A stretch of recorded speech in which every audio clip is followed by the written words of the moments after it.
The school-to-prison pipeline, alternatives to the criminalization of America's youth in public education. What is the school-to-prison pipeline?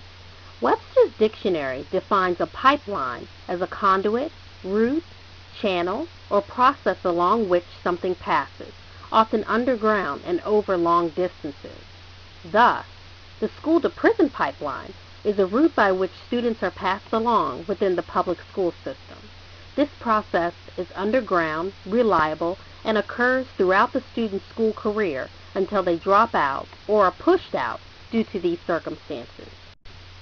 The school-to-prison pipeline is a result of zero-tolerance policies in which a one-punishment-fits-all approach victimizes students who require alternative solutions and understanding, not incarceration, suspensions, or expulsions.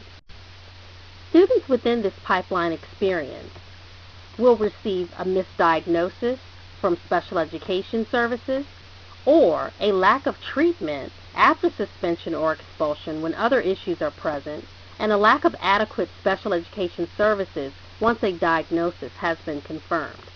Children also may experience school-based arrests, including incarceration, alternative schools, juvenile detention centers, lack of support from school personnel, and a record that may follow them throughout their educational careers that will lead to labeling.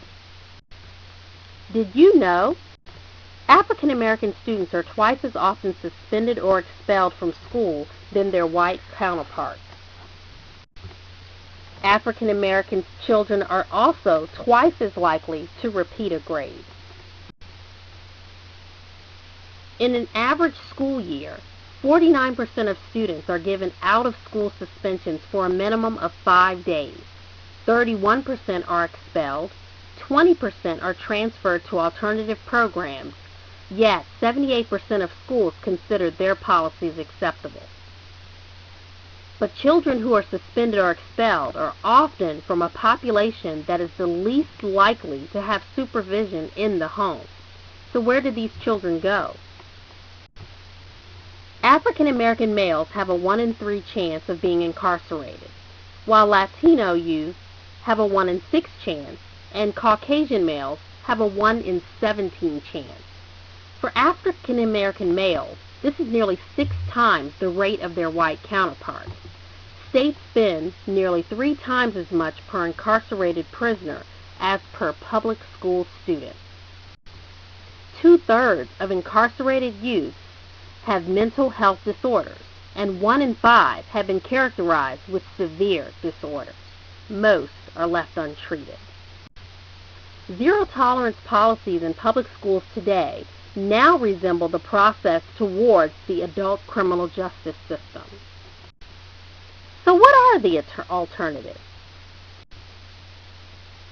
Mentoring programs, before and after school tutoring sessions, community partnerships, and community service projects for youth can be very beneficial. Other alternatives may include peer mediation, in-school supervised suspensions with the assigned work that the student would have completed in the classroom, but along with professionals who are trained to deal with individual students, adequate assessment and remediation where necessary, a true home and school connection in which teachers and school personnel reach out to individual students, as well as partnerships with mental health professionals, pediatricians, parents, school personnel, and teachers. Out-of-school suspensions or expulsions should only be used in extreme cases and along with the assurance that the child would continue to receive the services that they would have if they had remained in school.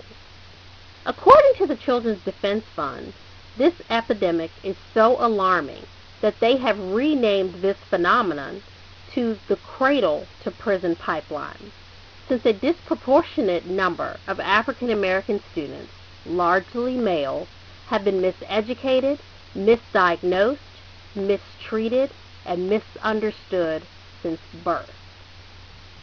The alternatives to the school-to-prison pipeline will allow many children to reach their full potential and to find success.